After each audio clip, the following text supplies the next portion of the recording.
TSE, en partenariat avec la Chaire Digitale, est ravie d'accueillir cette 3e édition de la journée Big Data, organisée par des universités et écoles d'ingénieurs de la place toulousaine pour nos étudiants de master. C'est vrai qu'avec la montée de la problématique Big Data en général et dans la recherche en particulier, on s'est demandé ce qu'on devait faire au niveau de nos formations et au niveau de notre recherche pour s'adapter et pour être le plus utile possible et produire les résultats les plus pertinents possibles.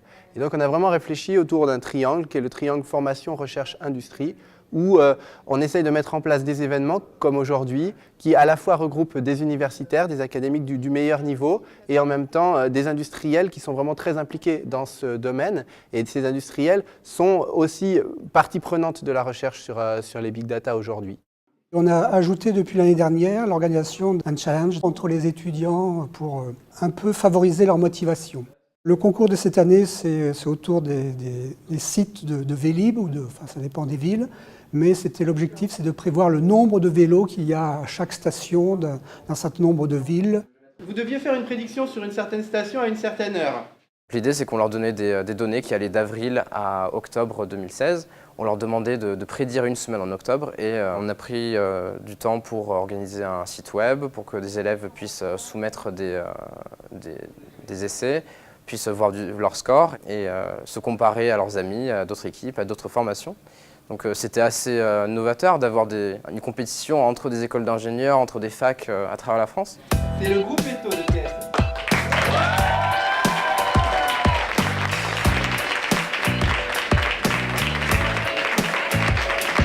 Ça développe un esprit de promo, je pense, puisque ça nous permet de se confronter à d'autres universités, voir où on se situe aussi par rapport à elles.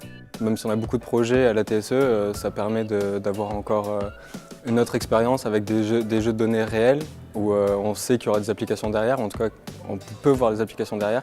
Et voilà, ça a été très enrichissant et c'était, je pense, pour l'instant le projet, pour ma part, qui m'a vraiment plu, quoi. Et à travers cette compétition, donc, ça leur permet de mettre en œuvre, d'utiliser toutes les méthodes qu'ils ont vues en cours de machine learning, donc d'apprentissage machine, qui sont au cœur de ce qu'on appelle maintenant le Big Data Analytics. C'était vraiment une très forte motivation. En fait, les étudiants sont confrontés à des nouvelles technologies, des nouvelles méthodes qu'ils voient en cours, mais il est important pour eux aussi d'apprendre à auto-apprendre, à s'auto-former. Et les mettre en situation de compétition aide beaucoup cette motivation à aller chercher d'autres astuces sur le web, à aller chercher d'autres méthodes. Et c'est ça ce qui est vraiment recherché au cœur de ces concours.